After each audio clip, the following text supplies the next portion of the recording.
Hi there, John Bones again from Equity Trust Company. In this segment, we're going to be talking about the self-directed real estate IRA rules and regulations. It's very important that as you approach investing in real estate or lending money, that you understand the basic foundational principles of using a self-directed IRA to invest in real estate. So let's get to the training. So let's start with some of the basics. First, it's important to understand that if you own a property now personally, or if you own that property in an LLC or corporation or other entity, your IRA cannot buy that property from yourself personally. This would be considered a prohibited transaction under the guidelines of 4975 of the Internal Revenue Code. The second is you cannot take your IRA money and loan it to yourself personally or a business entity that you're affiliated with. That would also be considered a prohibited transaction. And the last basic is you cannot buy a property or borrow from certain other family members' IRAs.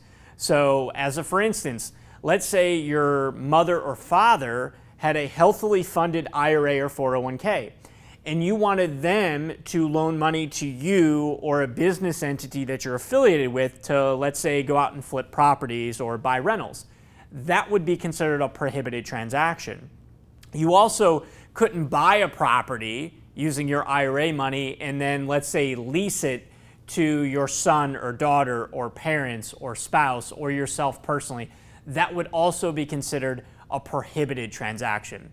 So for this next segment, what we're going to do is dive into who are disqualified persons and what are prohibited transactions. And of course, we would always encourage you to speak to your own tax attorney, CPA, or other professional prior to engaging in these more unique alternative investment transactions. Let's go to the whiteboard.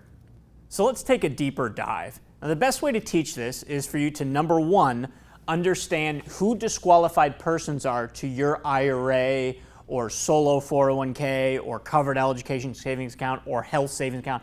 Any of the tax advantage investment accounts that we talk about follow the same rules associated with disqualified persons and prohibited transactions.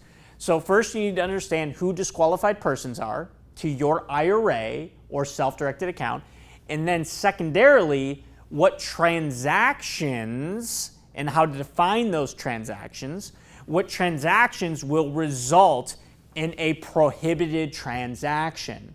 And if your IRA engages in a prohibited transaction, the IRA will cease to exist January 1 in the year in which that first prohibited transaction occurred. So that IRA would become distributed, the assets would be distributed, you'd have taxes, penalties, and potentially you'd have to amend additional tax returns.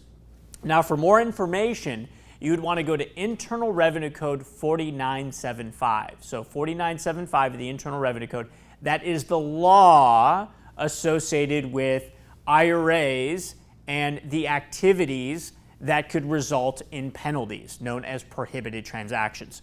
So let's go through this. Let's talk about disqualified persons. Who are disqualified persons to your IRA? Well, the way 4975 displays this is lineal ascendants, lineal descendants, any fiduciary, which could be a financial advisor, and of course would be you to your IRA, spouses, spouses of lineal descendants, and then there's also something that is referred to as the 50% entity rule. Now let me rewind a moment and start from the very top.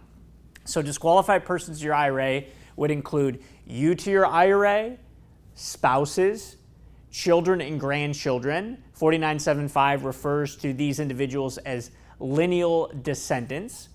Parents and grandparents. 4975 displays these individuals as lineal ascendants.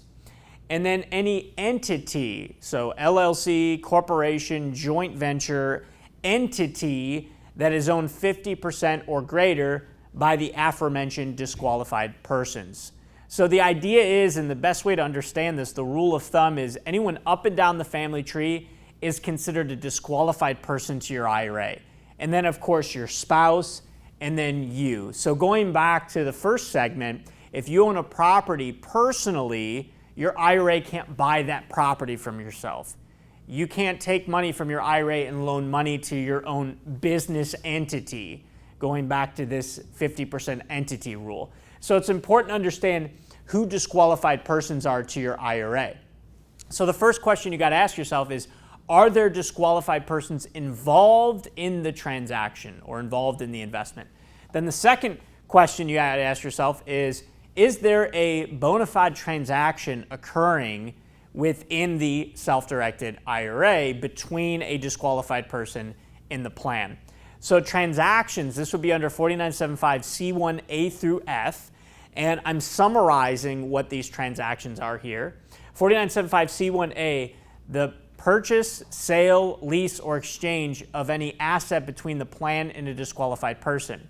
So what 4975C1A is stating is, going back to the first segment, if you own a property personally, your IRA can't buy it from yourself personally.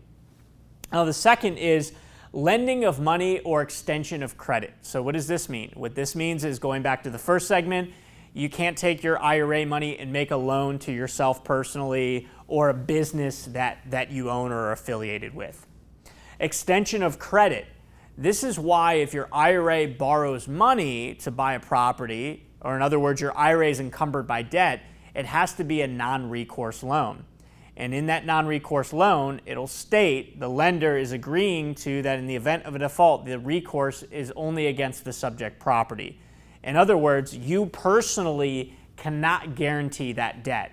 And most conventional lenders, when loaning money to you, are going to ask for a personal guarantee. But if your IRA is borrowing the money, your IRA, and you personally cannot sign a personal guarantee, it would be considered a 4975 prohibited transaction. 4975C1C, the furnishing of goods, services, and facilities between the plan and a disqualified person. That's how 4975 reads. And essentially what this means is, using it in the context of a rule of thumb, you can do the desk work on your IRA-owned rentals or IRA-owned fix and flip transactions. You could do the desk work, but you can't do the sweat equity. So the physical work you are not allowed to do on your IRA-owned rentals. Someone once mentioned to me that where you cross the line is when you put on the tool belt and start swinging the hammer to the nail. That can be considered a prohibited transaction. So again, just remember desk work versus sweat equity.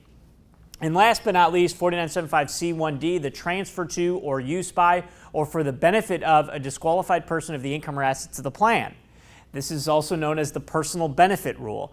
So to give you an example of this, let's say you owned a vacation rental and you wanted to stay there a few days out of the year. That would be considered a personal benefit and therefore a prohibited transaction. So you can't derive a personal benefit in the here and now from your IRA-owned investments. So again, in summary, it's important to understand who disqualified persons are and then what the transactions are. And if you engage in a transaction with a disqualified person, you create a prohibited transaction. Should you create a prohibited transaction, ultimately your IRA can be distributed in January 1 of the year in which that transaction occurred. For more information and more education, more videos like this, I'd encourage you to subscribe to our YouTube channel, and all of our up-to-date videos will be sent out to you in a notification form. We look forward to seeing you on the next segment.